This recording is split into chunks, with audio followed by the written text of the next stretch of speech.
Abbreviation का part second.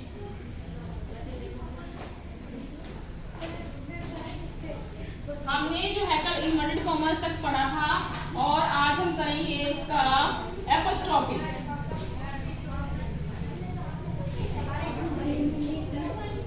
Apostrophe का sign कौन सा होता है? ये वाला। और इसको हम कहां पर यूज करेंगे? पॉजेसिव केस में।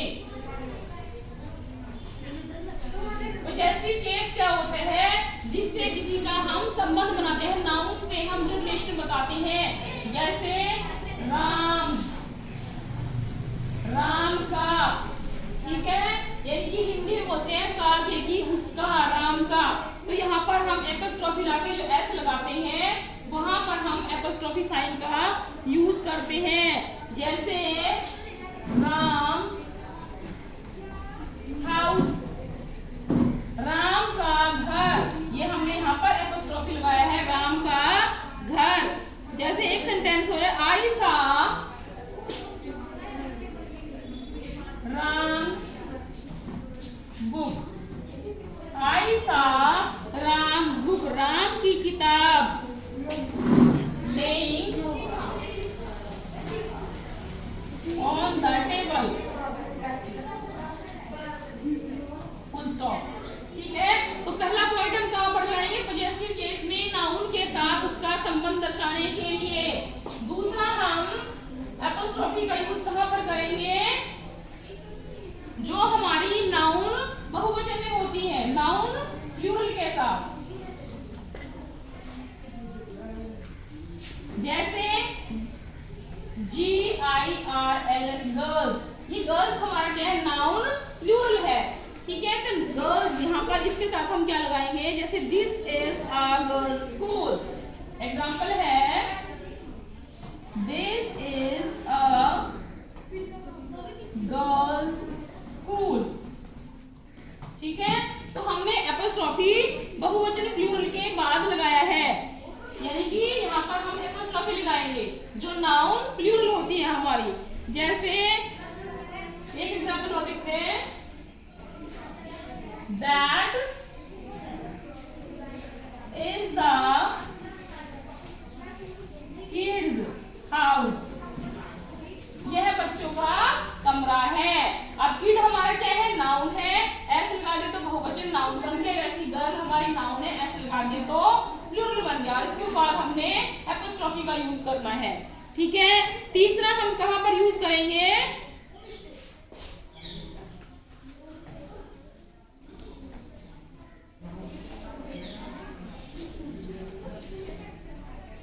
तीसरा हम यूज करेंगे इसको जो हमारी एब्रीविएशंस होती हैं, जैसे मैंने तुम्हें बताया था BA, MA, MLA, ठीक है। अब इसमें हम ये हमारी एब्रीविएशन को कैसे लगाएंगे? BAS, MAS, MLAS,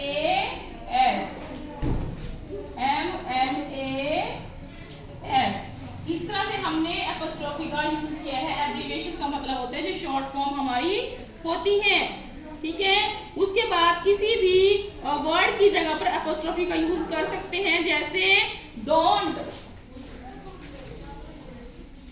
जो हमारी शॉर्ट फॉर्म होती है, डोंट, ठीक है। डिडंट, डिडंट, इस तरह से हमने एपोस्ट्रोफी का यूज करना है। उसके बाद हमारा अगला है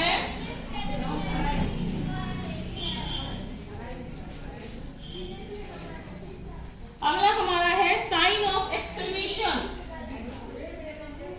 sign of exclamation, sign of exclamation कौन सा होता है? ये वाला जो साइन होता है इसको हम बोलते हैं साइन ऑफ एक्सक्लेमेशन।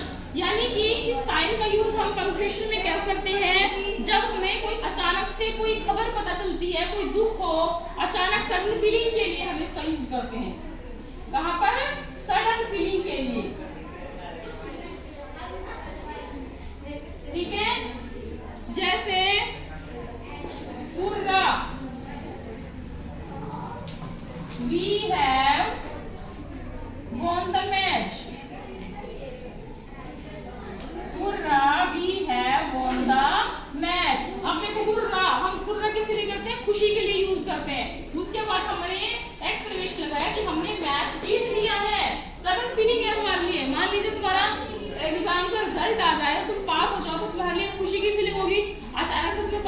है कि तुम्हारे साथ ये हुआ है, तो हमारी सडन फीलिंग होती है, अचानक से आने वाली फीलिंग, वहां पर हम साइन ऑफ एक्सक्लेमेशन का यूज करते हैं। उसके बाद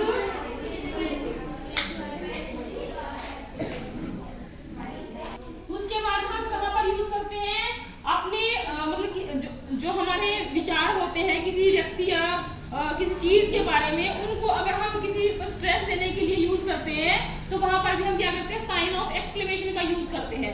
ठीक है, साइन ऑफ एक्सक्लेमेशन जैसे हमने अचानक से कोई फीलिंग आ जाए, और दूसरा हमारा कब होगा, जैसे हम लिखते हैं कि व्हाट अ ब्यूटीफुल कार, ऐसे यहाँ पर हमने साइन ऑफ एक्सक्लेमेशन लास्ट में लगाया, और यहाँ पर हमने क्या लगाया था, शुरू में लगाया था।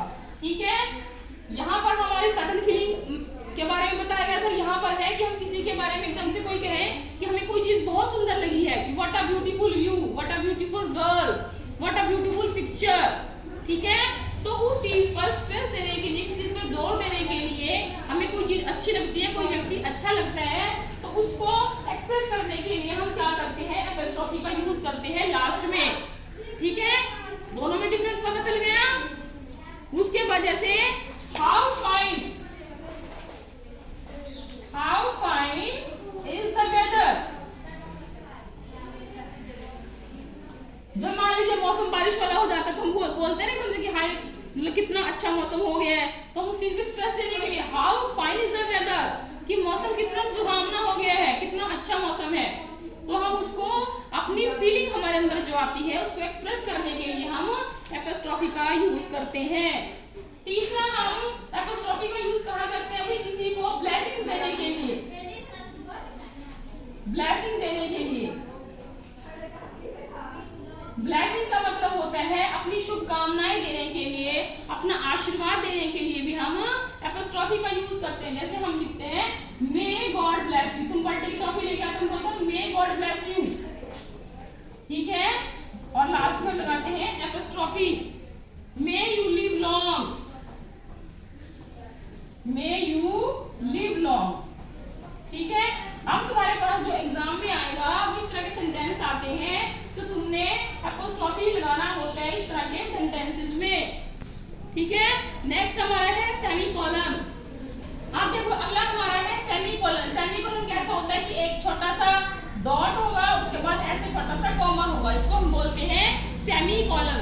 सेमीकोलन कैसा होता है कि semicolon is a pause. Pause का मतलब होता है रुकना। जब हम कोई पोएम पढ़ते हैं तो उसमें इस तरह का साइन होता है, वहां पर पॉज देते हैं, रुकते हैं, तो pause longer than a comma, यानी कि पॉज होते हैं।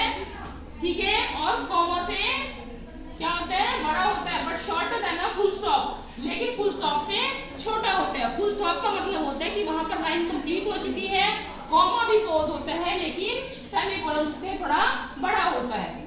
ठीक है, अब जैसे सेंटेंस है इसमें, अब देखो हमने क्या लिखा है इसमें, सेमीकोलन का कैसा होता है कि फुल स्टॉप से छोटा होता है, सेमीकोलन से थोड़ा बड़ा होता है, उसको हम बोलते हैं सेमीकोलन। ठीक है, और ये कहां पर होता है, when two opposite things are said in the same sentence, यानी कि किसी सेंटेंस में अगर दो अपोजिट चीजों की बात कही गई है, अपोजिट यानी कि जैसे डे और नाइट, एक ही सेंटेंस में अपोजिट थिंग्स की बात कही होती है, तो उनको एक्सप्रेस करने के लिए, उनको अलग दिखाने के लिए हम सेमीकोलन का यूज करते हैं। जैसे आई एडमायर हिज इंटेलिजेंस, कि मैं उसकी बुद्धि, उसकी इंटेलिजेंस की तारीफ करता हूँ। आई हेट हिज कैरेक्टर, लेकिन उसके कैरेक्टर से मुझे नफरत है, तो यहाँ पर एक तो उसकी तारीफ हो रही है, दूसरा उसके कैरेक्टर से नफरत हो रही है। एडमायर और हेट दोनों अलग अलग, तारीफ और नफरत अलग अलग हो गई, और इसको हमने शो करने के लिए यहाँ पर सेमीकोलन का यूज किया है। ठीक है, अगला एग्जांपल है इसका, अगला एग्जांपल है God made the country, man made the town, कि भगवान और इंसान दोनों अपोजिट हैं, कि भगवान ने क्या बनाए हैं, कंट्री बनाई है, और इंसान ने क्या बनाए हैं, टाउन बनाए हैं, तो दोनों अपोजिट है, इनको अपोजिट करने के लिए हमने यहाँ पर सेमीकोलन का यूज किया है। ठीक है, अब नेक्स्ट इसमें आप देख लो, अगला एग्जांपल इसमें क्या है कि टू सेपरेट कोऑर्डिनेट क्लॉज, जो हमारी कोऑर्डिनेट क्लॉज होती है, जो कंजंक्शन से जुड़ी होती है, उसमें उनको अलग करने के लिए भी हम क्या यूज करते हैं, सेमीकोलन का यूज करते हैं। जैसे एग्जांपल है, यू मस्ट वर्क हार्ड, कि तुम्हें कठिन मेहनत करनी चाहिए, otherwise you will not get good marks, नहीं तो तुम अच्छे नंबर नहीं ले पाओगे, तुम्हें अच्छे नंबर नहीं आएंगे। तो दोनों को हमने कंजंक्शन से जोड़ा हुआ था। कंजंक्शन में हमारा क्या है, अदरवाइज है, जब मैंने तुम्हें सेंटेंस करवाए थे, ठीक है, उसमें आया था नहीं अदरवाइज। तो यहाँ पर इक्वल करने के लिए हमने सेमीकोलन का यूज किया है, ठीक है। और अगला है इसमें कॉलन, अगला पंक्चुएशन कौन सी है, कॉलन। कॉलन का साइन कौन सा होता है, ये वाला, दो डॉट, ये हमारा हो गया कॉलन, ठीक है। कॉलन का यूज कब करते हैं, to introduce a quotation,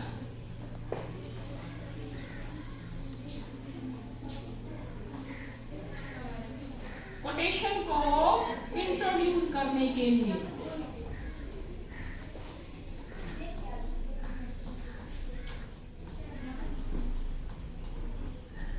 quotation को इंट्रोड्यूस करने के लिए हम क्या यूज करते हैं, कॉलन का यूज करते हैं। जैसे एग्जांपल है कि it's sad, it's sad a thing of beauty is a joy for ever, यहां पर हमने एक कॉलन लगा दिया, अ थिंग ऑफ ब्यूटी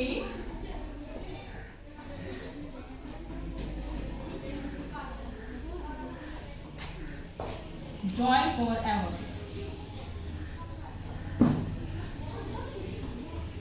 ठीक है। तो इसलिए देखो यहाँ पर जहाँ पर कोटेशन है, कोटेशन हम जब कोई पैराग्राफ लिखते हैं, कुछ समरी लिखते हैं या कोई टॉपिक लिखते हैं, उसमें कोटेशन यूज करते हैं। तो कोटेशन जिसने करी है उसके नाम, उसके बाद हम कॉलन का यूज करते हैं, ठीक है। उसके बाद हमने to explain and elaborate what has already been said, कि जो कुछ पहले कहा जा चुका है, कोई न्यूज है तो उसके बारे में भी, जैसे there is a bad news, example है दूसरा, there is a bad news, ऐसे कॉलन लगा दिया। इसमें क्या है कि किसी को एक्सप्लेन करने के लिए जो पहले बात कही जा चुकी है, वहां per hour team has won the match, our team has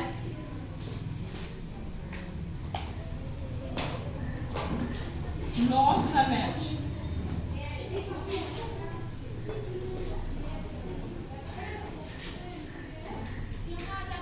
ठीक है। अब देखो इसको एक्सप्रेस करने के लिए हमने यहाँ कॉलन का यूज किया है। उसके बाद हम कहाँ यूज करते हैं, टू इंट्रोड्यूस अ लिस्ट और सीरीज, जो कोई लिस्ट होती है या सीरीज होती है, वहां पर भी हम कॉलम का यूज करते हैं। और उसके बाद हम कहाँ यूज करेंगे, टू इंट्रोड्यूस अ लिस्ट और सीरीज, कोई भी लिस्ट है, किसी नाम की है या कोई चीजों की लिस्ट है, उसको हम अलग अलग दर्शाने के लिए भी हम क्या यूज करते हैं, तो कॉमा का यूज करते हैं, दूसरा हम इसमें कॉलम का यूज करते हैं। जैसे एग्जांपल है, 4 बॉयज हैव वॉन प्राइज, 4 लड़कों ने मैच प्राइज जीता है, तो यहाँ पर उनको अलग करने से पहले हमने ये कॉलम का यूज किया है। अगला हमारा पंक्चुएशन है इसमें डैश। अब देखो इसमें अगला पंक्चुएशन है हमारा डैश। डैश क्या होता है, डैश थोड़ा सा बड़ा होता है, ऐसे जैसे फिल इन द ब्लैंक्स लिखते हैं उसमें डैश होता है। और इसे कहां पर यूज किया जाता है, to express a sudden change of thought. मान लीजिए हमारा कोई विचार है, हमने कोई मन बनाया किसी चीज के लिए, तो उसमें अचानक से हमने कोई चेंज करना है, उस चेंज को दर्शाने के लिए हम डैश का यूज करते हैं। For example, I don't like it, मुझे पसंद नहीं है, उसके बाद dash, but let's forget the matter all together, लेकिन फिर भी चलो हम मैटर को खत्म कर देते हैं, इकट्ठे होकर हम सब सॉल्व कर देते हैं। हमने पहले तो बोला कि हमें ये चीज पसंद नहीं है, बाद में हमने सोचा कि चलो इसको ठीक जैसा है ठीक है, तो उस गैप को दर्शाने के लिए हम यहाँ पर डैश का यूज करते हैं।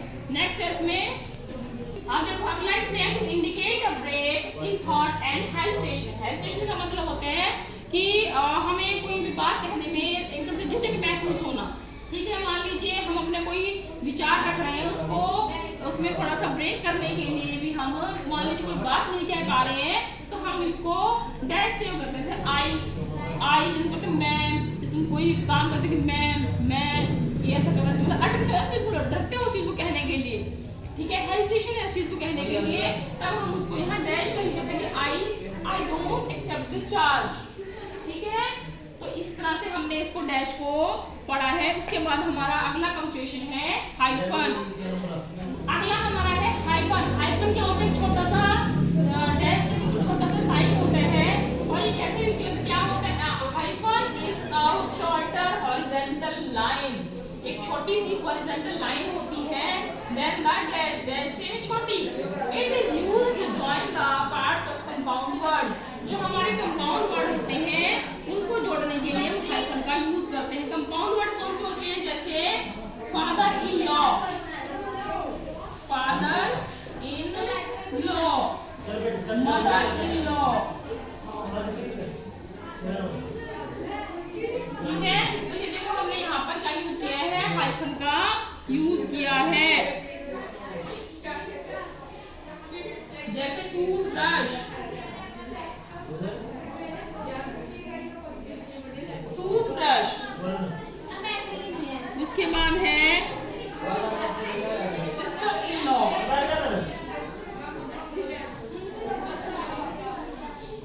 ठीक है, तो ये हमारा था हाइफन पंक्चुएशन। अगला हमारा लास्ट है ब्रैकेट्स। अब देखो हमारा लास्ट क्या है पंक्चुएशन का? ब्रैकेट्स होता है। ब्रैकेट्स हमारे दो तरह के होते हैं, जो हमने इसमें पंक्चुएशन पढ़ी है, जो मैंने साइन पर बनाया है। और इनका यूज हम कहते हैं brackets serve the purpose of double dashes. यानी कि जो हम डबल डैश लगाते हैं, अभी हमने सिंगल डैश के बारे में पढ़ा था, जो डबल डैश लगाती है उनकी जगह पर हम इस ब्रैकेट का यूज करते हैं। They are used to separate from the main part of the sentence, a phrase or a clause which does not belong to it। इसका मतलब है कि जो हमारी ब्रैकेट्स है इनका यूज सेंटेंस के मेन पार्ट में जो फ्रेज या क्लोज होती है जो इससे बिलोंग नहीं करती है वहां पर किया जाता है। जैसे राम इज वेरी इंटेलिजेंट, बीच में हमने ब्रैकेट लगा दी। राम कौन है हमें क्या पता, तो हम यहाँ पर उसको लिख सकते हैं कि मेरा भाई है, मेरा स्टूडेंट है या मेरा फ्रेंड है, तो हम इसको बीच में लिख सकते हैं।